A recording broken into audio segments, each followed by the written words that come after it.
Okay. I think we are dot at 5:02, just 2 minutes into the hour. And well, ladies and gentlemen, I welcome all of you to this webinar on Pakistan's Army game plan in J&K and India's response.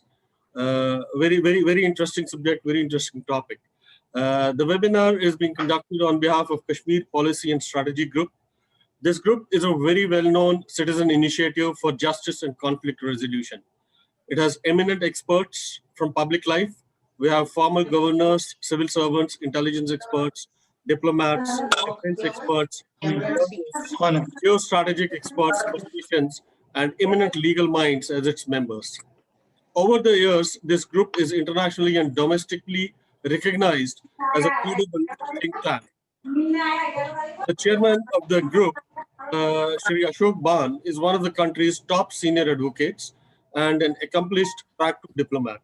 He has represented the country at UN General Assembly and UNHRC. The convener of the group is a past official interlocutor for Kashmir affairs and also former President Shri Pranab Mukherjee was one of our patrons.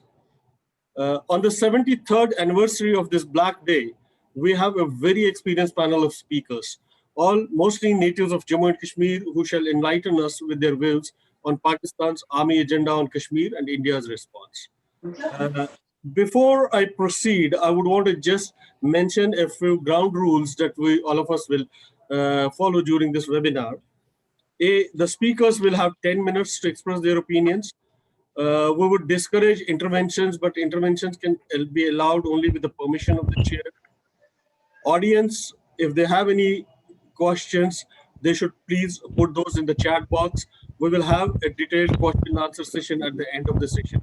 Towards the end, we'll have a question session. I would also request people who are not speaking to be on mute because there's a lot of background noise and that disturbs speakers. So let's all remain on mute unless we are speaking. I am also, with everybody's permission here, I am recording this webinar and I should be putting this recording separately later on. Our chairman will let you know where the recording is placed. So with this, I would now hand over to the chairman, KPSG, Ashok Bhan, for opening remarks and initiating the session. So Bhan sir, over to you, please. Thank you, Sunil. Thank you, Sunil. I welcome all the participants and the accomplished panel speakers. I wish to start by saying that on 22nd of October for 1947, Pakistan invaded Kashmir and brought in its wake horrifying stories of mass plunder and vandalism. Thousands of men, women, and children were mercilessly killed. And thereafter, on 26th of October, Hari Singh signed the instrument of accession and acceding his state with India. Following the accession, the state of India and troops were airlifted to Srinagar and repelled the tribal invasion. But October 47, in fact, was a beginning of first Indo-Pak war. It was camouflaged as a tribal invasion, but it was supported by the regular army establishment of Pakistan.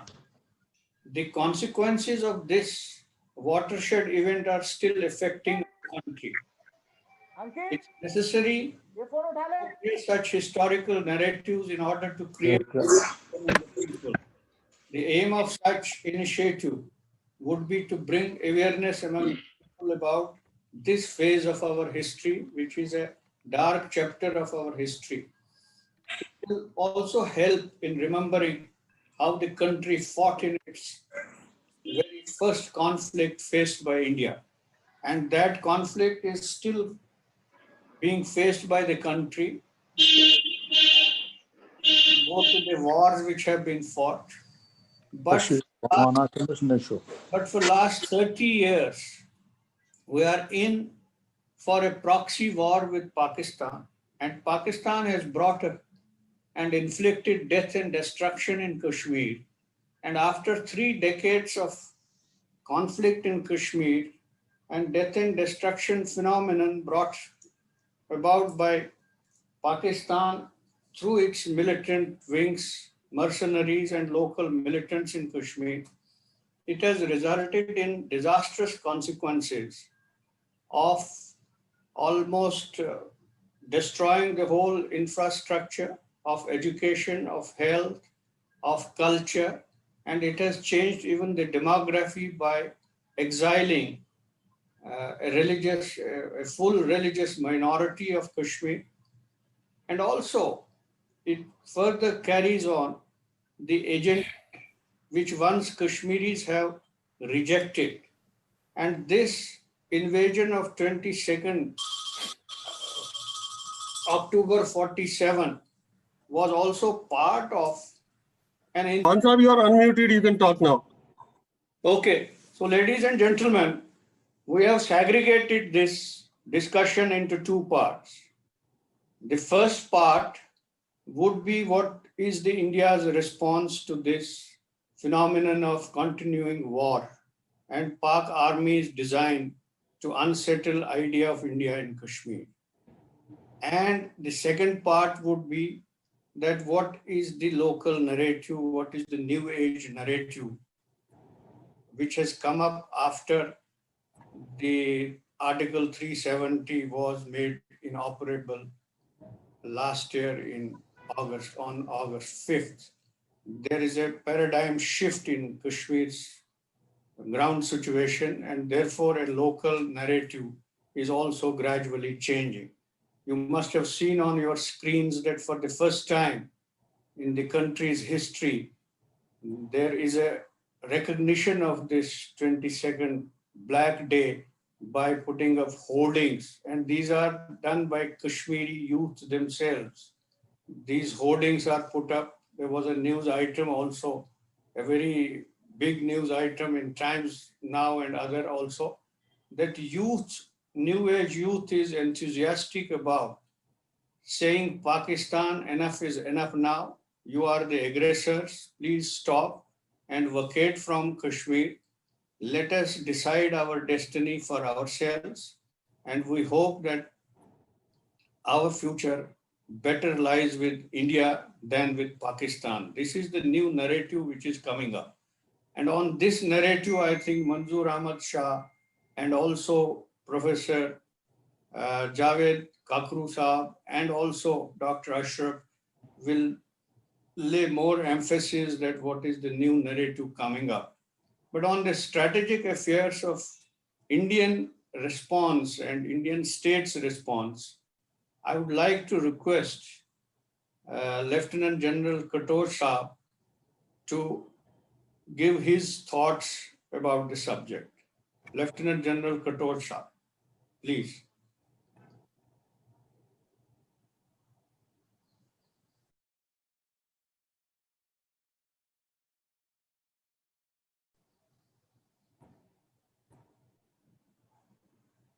Sunil, unmute, Mr. Yes, I have unmuted him. So he's not Katoch audible. Sahab, you will need to unmute yourself.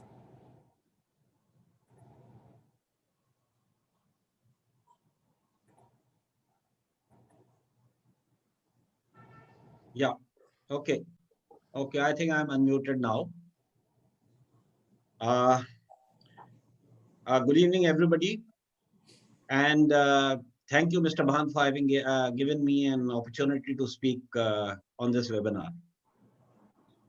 And before I start, I must also thank 2 of my very esteemed seniors, whom I have served in Kashmir, for also being here. And they are both, like me, from the Jammu and Kashmir Rifles. Oh, that's great. The subject given to me to cover in this, the time given is decoding the Pakistan Army game plan since 1947. And of course, the time now is 14 minutes past about 5 o'clock. And at the same time, on the 22nd of October 1947, my father was standing with a lathi somewhere at the gate of Badami Bagh Kent. He was a cadet in the J&K State Forces Officers Training School. And Brigadier Rajendra Singh at this time was collecting every last man that he could find, able-bodied man from the J&K army, gathering them into a group of about 150, which included the instructors and the senior cadets of the J&K State Forces Officers Training School. And by the time today's webinar ends, that is by 6:30, in requisition buses, they had started off from Uri. Of course, the rest is of course part of history. Now, this was in response to the tribal invasion and the Pakistani invasion launched under Major General Akbar Khan of the Pakistan Army on 22nd October. And this was the date when 10 tribal Lashkars crossed Kashmir's border at Muzaffarabad. While crossing the border today in the morning, by this time, they had killed another one of my relatives. He was commanding 4 Kashmir infantry, now presently 4 Jammu and Kashmir rifles at Domail. And his battalion was 50% Dogra Muslims, 50% Dogra Hindus, and had come back just 2 years back from the Burma front after a very successful tenure there. They had won 4 military crosses equivalent to Mahavir Chakras. Every one of the company commanders had got it, and he had full faith in his battalion. And even when the Maharaja told him that you be a little careful, that people are trying to subvert our men, he said, no, sir, I have full faith in my men. But unfortunately, some of his men did get subverted. Because how they got subverted was that the war had actually not really started on 22nd October 47 was the invasion on the northern sector towards Kashmir. But in the southern sector towards Punch, it had started much earlier. Nearly a month prior to the invasion, Pakistan had put in an economic blockade in, in spite of the fact that it had signed the standstill agreement in which Mr. Bhan mentioned it was signed when my grandfather was the interim prime minister. And that was to drive home the point that Pakistan held the key for the survival of Kashmir. And to set the stage, Pakistan had commenced armed attacks in the opening days of October, targeting Hindus and in the Muslim majority towns of Mirpur, Bhimber, Naushera, Rajouri, Kotli, and Punch. These scattered attacks across the frontage of Western Kashmir aimed to dissipate the state forces and denude their capability for concentrated application. The urgent need felt by Pakistan to force the issue of Kashmir and secure its speedy accession to Pakistan contained the possibility of a solution of more than one problem in Pakistan's eyes. And this was one to keep the restive tribals, at peace with the alluring promise of land and plenty in Kashmir. And we know it, that during the British time, these tribals had to be kept at peace with armed force. So Pakistan did have that problem, and it felt that it could solve this problem by giving them, some place to vent off their, their ferocity. This would secure Kashmir, and it would kill the Pakhtunistan movement and secure Pakistan's safety and prosperity. The invasion of the Kashmir Valley from Pakistan showed considerable strategic and tactical insight because it was planned by the military, by the Pakistani military. The plan was first to split up the state's army into tiny groups by means of hit and run attacks, and which they started off in the southern sector, and because of which the only reserve battalion that the J&K State Army had at Srinagar, that is 8 Kashmir infantry, was sucked into the Poonch sector. And therefore, by 22nd, when the war started off in the Kashmir Valley side, there were no reserves left. And that is why Brigadier Rajendra Singh had to, go in the manner that I first mentioned. Vicious communal propaganda at the same time was turned in at full blast at the state, and the Muslims in the frontier areas in the state and the state army were incited to rebel. The Kashmiris had planned 2 sectors. One was the northern sector, which was north of Rawalpindi. It was under a person called Khurshid Anwar. He was the commander of the Muslim League National Guards. I'll talk a little more about this later. The southern sector was south of Rawalpindi, under the command of Zaman Kiabi. Both were nominally under a person called Sardar Shaukat Hayat Khan. And then, of course, General Akbar Khan, I mentioned, was, overall controlling from the army side. But when I tell you about these 3 people that I mentioned, it is not that they were really pure civilians. In the northern sector, Khurshid Anwar was a wartime commissioned officer from the Army Service Corps, and he had become the commander of the Muslim League National Guards. And the Muslim League National Guards were organized as a full-fledged militia. If you go onto the internet and see photographs in Getty Images, you will find photographs of the Muslim League National Guards, and they just look like the army. So they were not really some ragtag bunch. South of Rawalpindi, I told you, Zaman Kiani was there. Zaman Kiani was Major Zaman Kiani. He was an outstanding soldier. He was a Sword of Honor from the 1935 batch from the Indian Military Academy from the Punjab Regiment. He was Netaji Subhash Chandra Bose's right-hand man. And there in the Indian National Army, he was Major General Zaman Kiani. Of course, after the war, Second World War was over, and INA soldiers who had joined the INA, they were moved out of the army. So obviously, he was no longer in the army. So he had become a civilian, but he was a very accomplished ex-military man. And both were under Sardar Shaukat Yad Khan. Sardar Shaukat Yad Khan was a scion of a very prominent family from Punjab. He was commissioned into the Armored Corps, into the 16th Lancers, which was part of the Indian Army at present. And during the Second World War, he volunteered and joined Skinner's Horse and fought the Second World War in Africa. So he was a very accomplished army officer. But after coming back, because of his family traditions, he left the army and he joined politics. And for this particular plan, as far as the Pakistani Prime Minister was concerned, he had put Shaukat Yad Khan in charge, northern sector, Khurshid Anwar, southern sector, Zaman Kiani, to give it the look of a civilian uprising, which it was not. On 20th August, at one of the brigades on the frontier, the Bannu Brigade, the brigade major was Major O.S. Kalkar, and he had been authorized to open the brigade commander's mail because the brigade commander, who was a Britisher, Brigadier J.C. Murray, was out of station. The mail in question was from the general headquarters and contained the plan for Op Gulmarg, which was the plan for attack on Kashmir. According to the Gulmarg plan, every Pathan tribe was required to enlist at least one Lashkar of 1,000 tribesmen.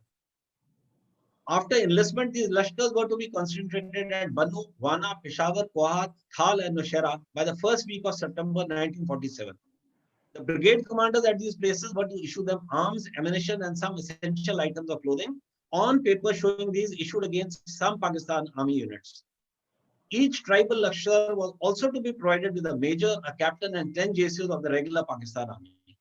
The major was to be the actual commander of the Lashkar and act as advisor of the tribal chief, who was called the Malik, who was nominally in command of the tribals. And the captain was to act as a staff officer. Each of the 10 JCs was to be in charge of a group of 100 men. These Pakistan regulars were to be dressed, they were supposed to be Pathans by ethnicity and to dress and live exactly like the other Pathans in the Lashkar. The entire force was to be commanded by Major Akbar Khan, who gave himself the code name of Tariq. And he was assisted by Brigadier Sher Khan, the Director of Military Intelligence. And their headquarters was, they were given a headquarters inside the Pakistan Army headquarters, next to where the Pakistan CNC used to sit, which at that time was a British, Sir Frank Missouri. And of course, he was replaced later because he was not in favor of this thing happening, but he was replaced. All Lashkars were concentrated at Abbottabad by 18th October. And thereafter moved forward. The broad outline of plan in the Kashmir Valley side was for 6 Lashkars to advance along the main road from Muzaffarabad to Srinagar via Dhumel, Uri and Baramulla, with the task of capturing the Srinagar airfield and subsequently advancing to the Banihal Pass. 2 Lashkars were to advance from the Hajipur Pass direct onto Gulmarg on the right flank, and similarly 2 Lashkars were to advance from Tithwal through the Nastachun Pass for capturing Sopur, Handwara and Bandipur. And like I mentioned, other 10 Lashkars were already in operation in the Punch, Bimbar, Rawalkot area. In the overall plan, arrangements were made for the detailing of guides and informers from the so-called Azad army to all these tribal Lashkars on a very liberal scale.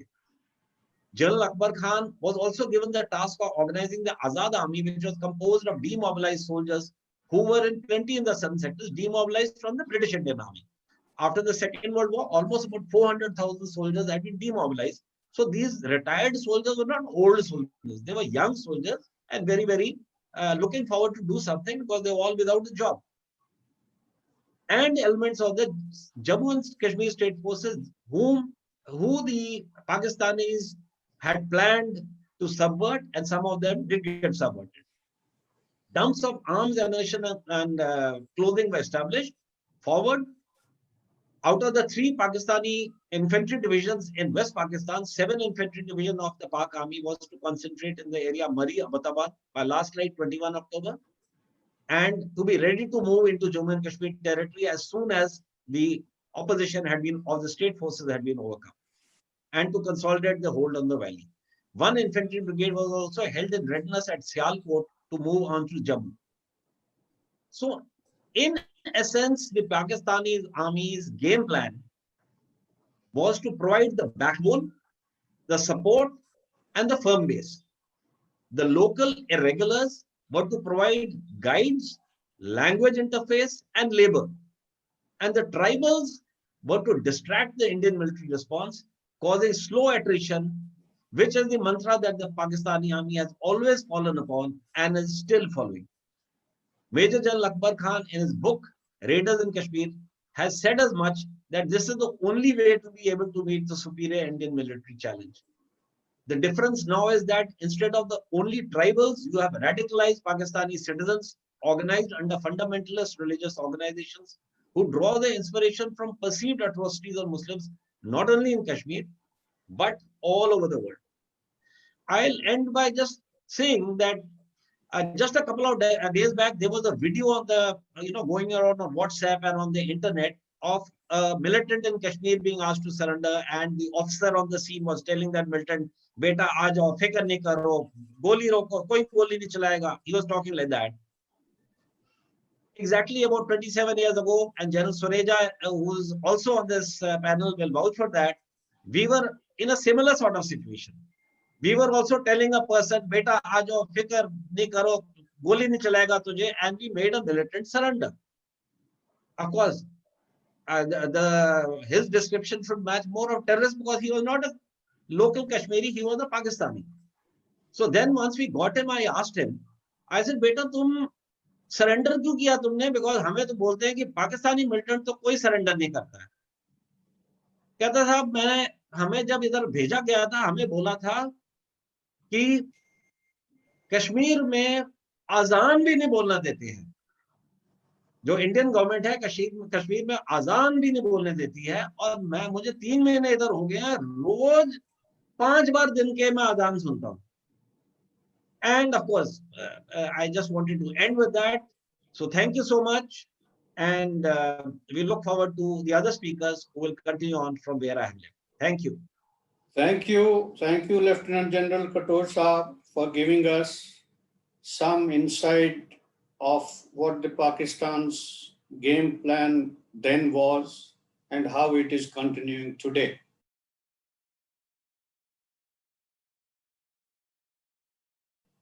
We have a native from Baramulla, which was the first impacted place by the raiders, and that is Professor Javed Kakroo. I want Javed Kakroo to give his thoughts about the raiders' rampage in 47 and 48 and what is the way forward now. Professor Javed Kakroo.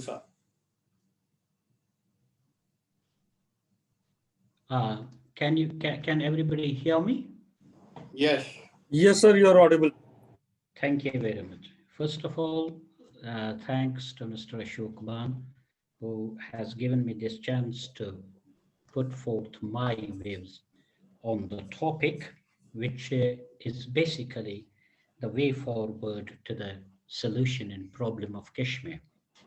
I thank all other participants as well, who will be a little bit of patient with me to listen what actually is happening or has happened.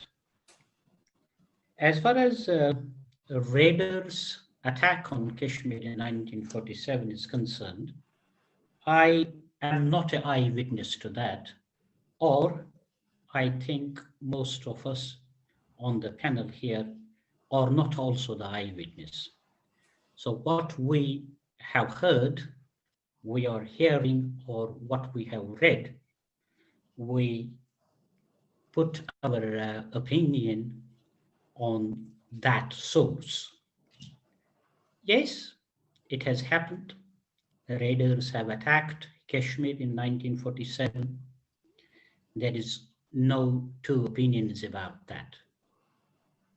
But I believe that while there were a lot of those things which one will not even even tolerate to hear or tolerate to listen, what those people, the raiders, which in other words were called Kabali, what they did was not even to say about those things one feels really ashamed about. But there are some other stories as well, where not only those Kabalis, but also the population of Kashmir, Muslim population in particular, who saved our brothers and sisters from other communities as well. Mr. Ashok Bhan was talking about one of the incident of Qaadi Azam Ali Muhammad Jinnah when he came to, I have heard about this thing, that Qaadi Azam Ali Muhammad Jinnah's Jalsa in Baramulla, that was actually disrupted by one of the person called Muhammad Maqbul Shirwani. A Muhammad Maqbul Shirwani who was from National Conference, and he was chased so that he had to jump into the river Jhelum and cross over. That was the situation as well. But people in Kashmir at that time were also saying, Hoshyar, Khabardar, Hum Kashmiri hain tayyar. उस वक्त भी कश्मीर के लोगों ने उन readers का नहीं माना, बल्कि उनके खिलाफ सफारा हो गए।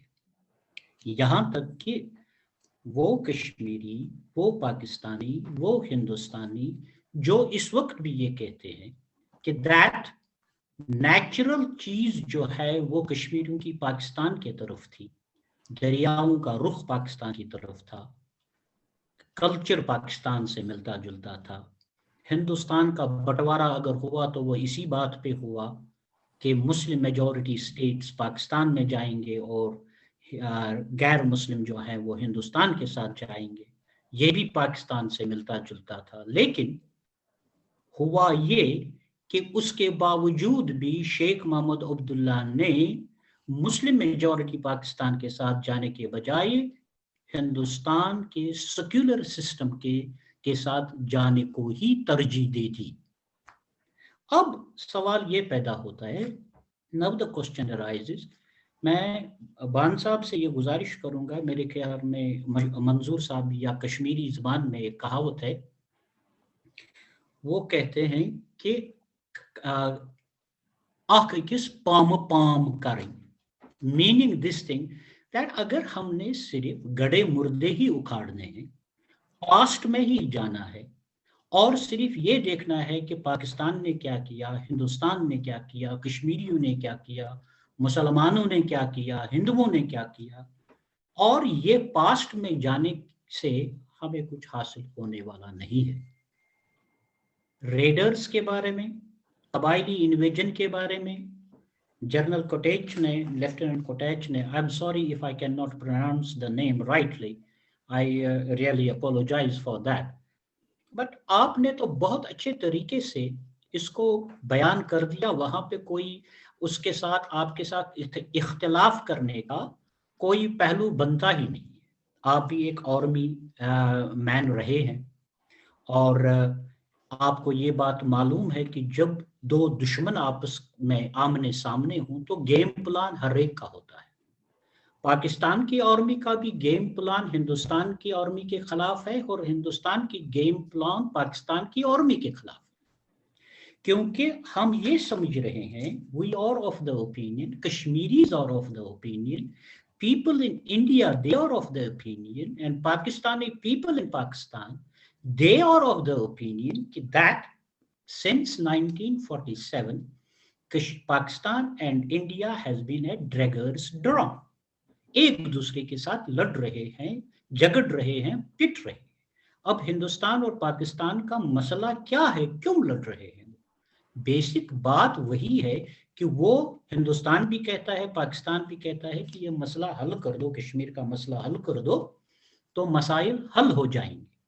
اب اگر ہم ان گیم پلانوں کے بارے میں ہی سوچتے رہیں اور ان کے بارے میں ہی بات کرتے رہیں کہ جو وے فارورڈ کی ہم بات کر لیں گے، وہ وے فارورڈ کا مسئلہ جوں کا تو وہیں پہ رہتا ہے۔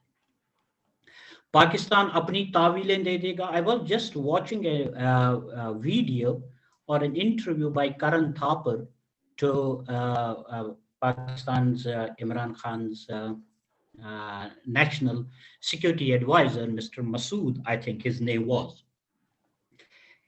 Mr. Masood said this thing, that whatever has happened in the past has happened. Though I don't agree with him, but the question arises here that we don't have to dig the wounds of past. We have to look forward. What is the way forward for the Kashmir issue, Kashmir problem? That first of all, we need to understand this thing, that Kashmir issue or Kashmir problem, whatever you call it, is not a religious issue. It's a political issue. ہم نے ہر ایک شخص کو اپنی جگہ پہ یہ بات ذہن میں رکھنی ہے کہ the problem is there. Even General Bipin Rawat has said that militancy and military cannot issue the problem of Kashmir. The army, the security forces have done their job. Now it is the job of the politicians to decide what we have to do. Having said that, if we are digging our past, that what has been done, then there are the things which needs to be discussed as well. I believe that the Kashmiris, and in particular Kashmiri Muslims, have never been trusted by India so far. Kashmiri لوگوں کے بارے میں ان سے پوچھئے، ان سے جاننے کی کوشش کیجئے کہ آپ چاہتے کیا ہیں، what you want.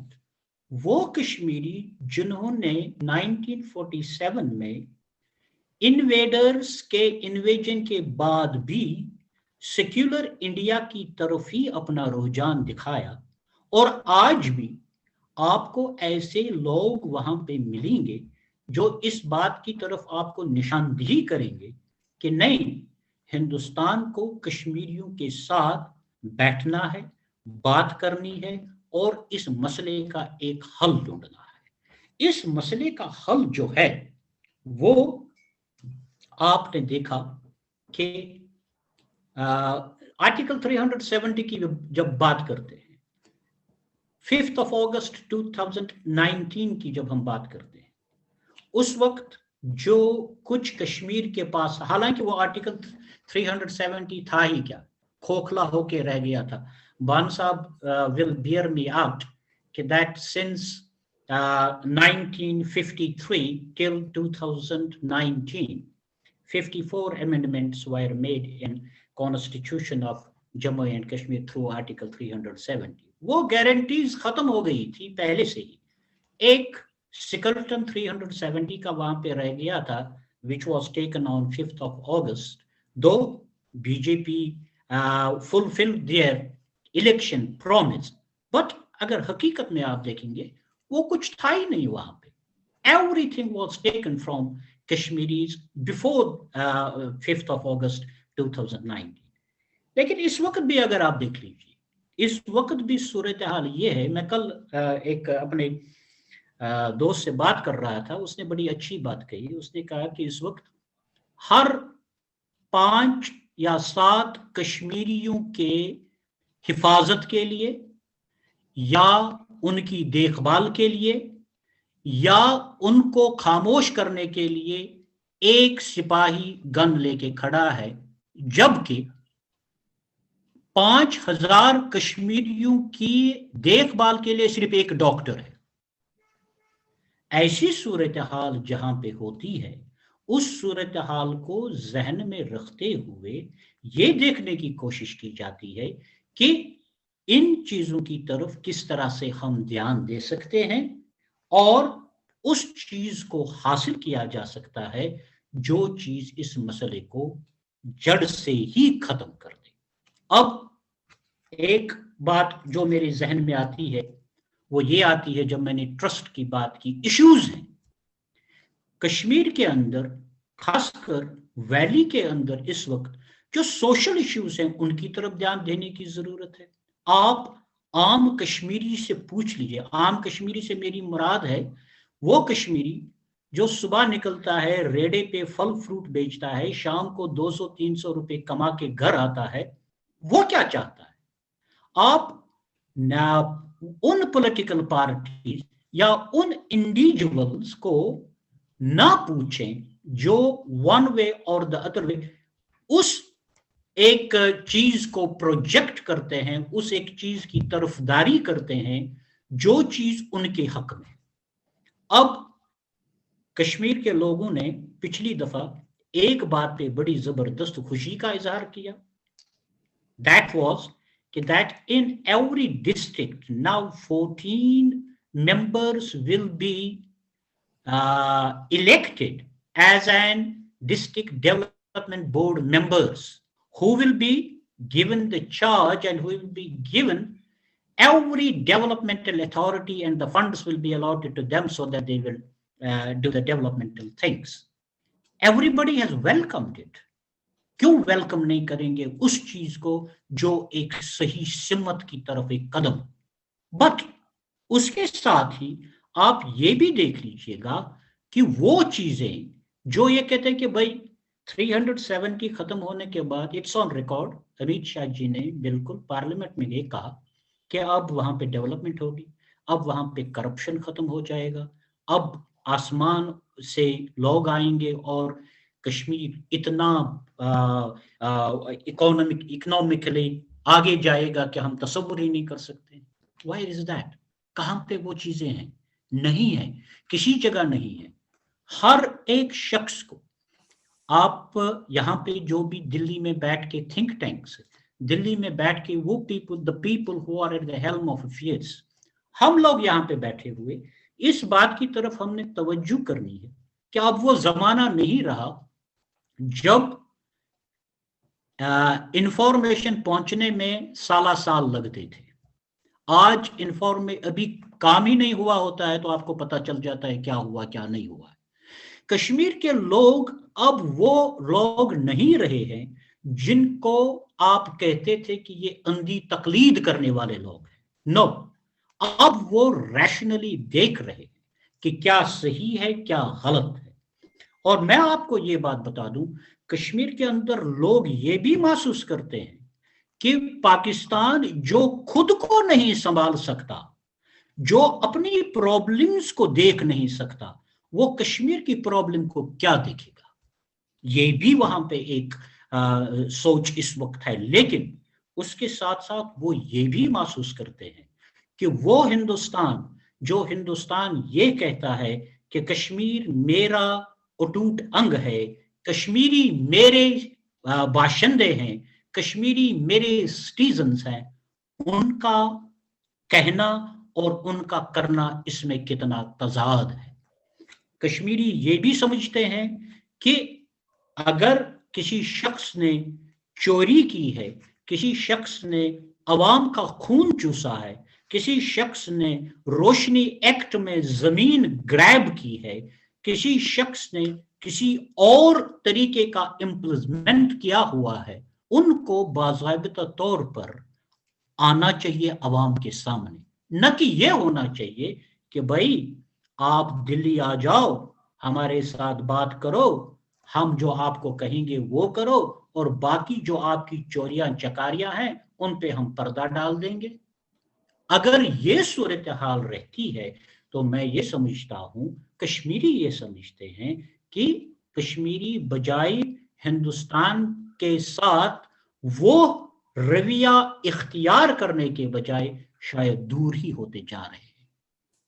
आप तमाम हजरात, all the panelists are of the opinion that the alienation in Kashmir towards India is increasing day by day. It has increased. What is the problem? क्या वजह है? सबसे बड़ी प्रॉब्लम ये है कि हम कश्मीरी लोगों तक नहीं पहुंच रहे हैं। मैं जब कश्मीरी लोगों की बात कर रहा हूं, I am not talking only about the Kashmiri Muslims, I am talking about the Kashmiri Hindus. Kashmiri Hindus का सबसे बड़ा कहना कि हमें कश्मीर से निकाला गया, हम वहां से बेघर हो गए, हम अपने वतन में ही रिफ्यूजी हो गए। राइट दे आर, वो गलत नहीं है, वो सही है। उस चीज को देखना है, उस चीज की तरफ हमने तवज्जो देनी है कि ये क्यों हुआ। जब हम सोसाइटल चेंज की बात करते हैं, सोसाइटल चेंज कबायली जब आए उस वक्त भी हुआ, वो कबायली अब पाकिस्तानी फौज ने लाए, पाकिस्तानी का गेम प्लान था, क्या था, उसकी ज्यादा से ज्यादा बेहतरीन तरीके से मिस्टर कटोच साहब और जहां पे हमारे पास यहाँ पे एक्स आर्मी जनरल्स बैठे हुए हैं, वो इसकी बाज़ाब्ता तौर पर एक सही पिक्चर बता सकते हैं। लेकिन मैं पहले भी गुजारिश कर चुका हूं, अर्ज कर चुका हूं कि कश्मीर एक सियासी मसला है, इसको मिलिटेंसी खत्म नहीं कर सकती, इसको मिलिट्री खत्म नहीं कर सकती, कश्मीरियों तक पहुंचने की जरूरत है। You have to ask them. और किस कश्मीरी से पूछने की जरूरत है? आम कश्मीरी से पूछने की जरूरत है। यहां पे भान साहब ने मेरा तारुफ कराते हुए ये बात वो भूल गए कि बरतानिया में, यहाँ पे यूके में, मैं कश्मीर वॉइस इंटरनेशनल का सेक्रेटरी, और कश्मीर वॉइस इंटरनेशनल इस बात पे जोर देती है, हम ये कहते हैं कि इंटरनेशनल लेवल पे कश्मीर को बनाने की जरूरत इसलिए नहीं है कि कश्मीर एक सियासी मसला है और इसका हल, अगर आप पाकिस्तान से बात नहीं करते हैं, ना करें, कश्मीरियों के साथ तो करें। अब आप ये कहते हैं कि कश्मीर के साथ हम किसके साथ बात कर लेंगे? फारूक अब्दुल्ला के साथ बात करें, महबूबा मुफ्ती के साथ बात करें, गनी लोन साहब के फर्जंद सजाद लोन के साथ बात कर लें, या हुर्रियत कॉन्फ्रेंस या सेपरेटिस्ट, जो कुछ भी आप उनको नाम दे दें, उनके साथ बात कर लें।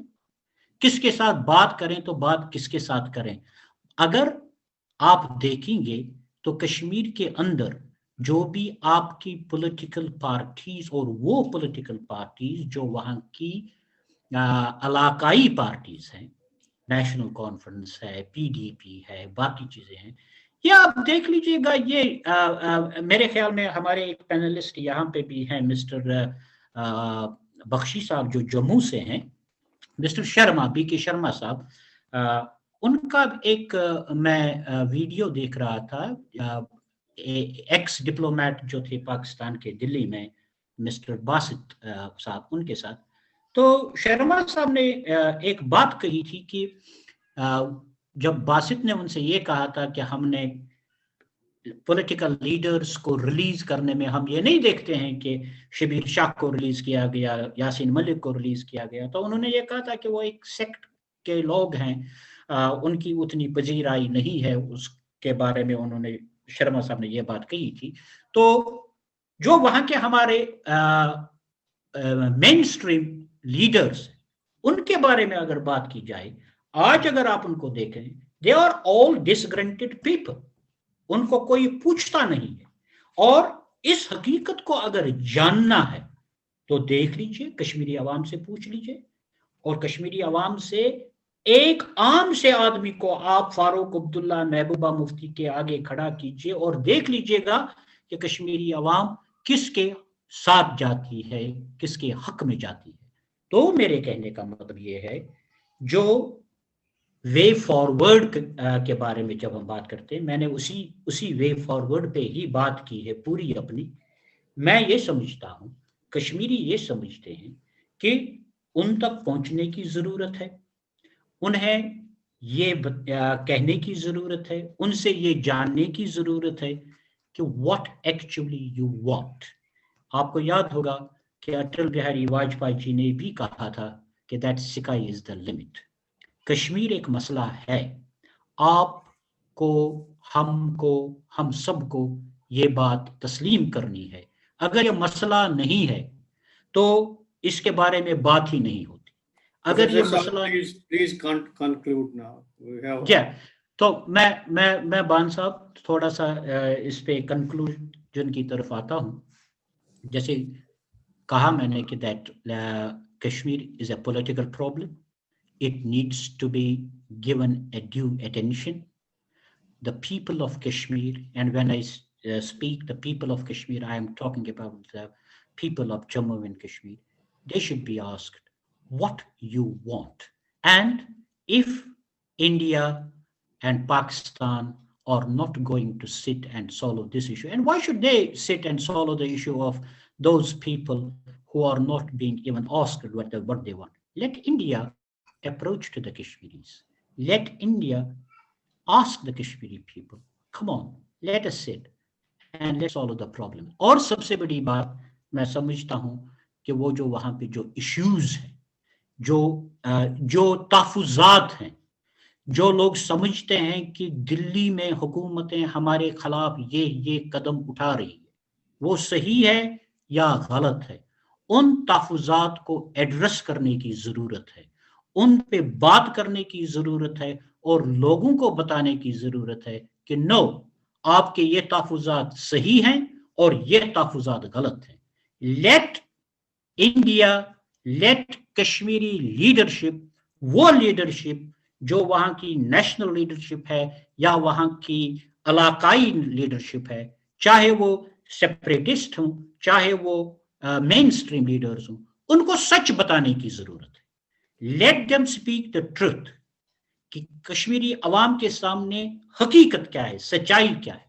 और ये मैं आपको जाते जाते ये बात बता दूं, वो ये है कि कश्मीरी हिंदुस्तान के खिलाफ नहीं है, कश्मीरी हिंदुस्तान की उन इकदाम के खिलाफ है जो किए जा रहे हैं.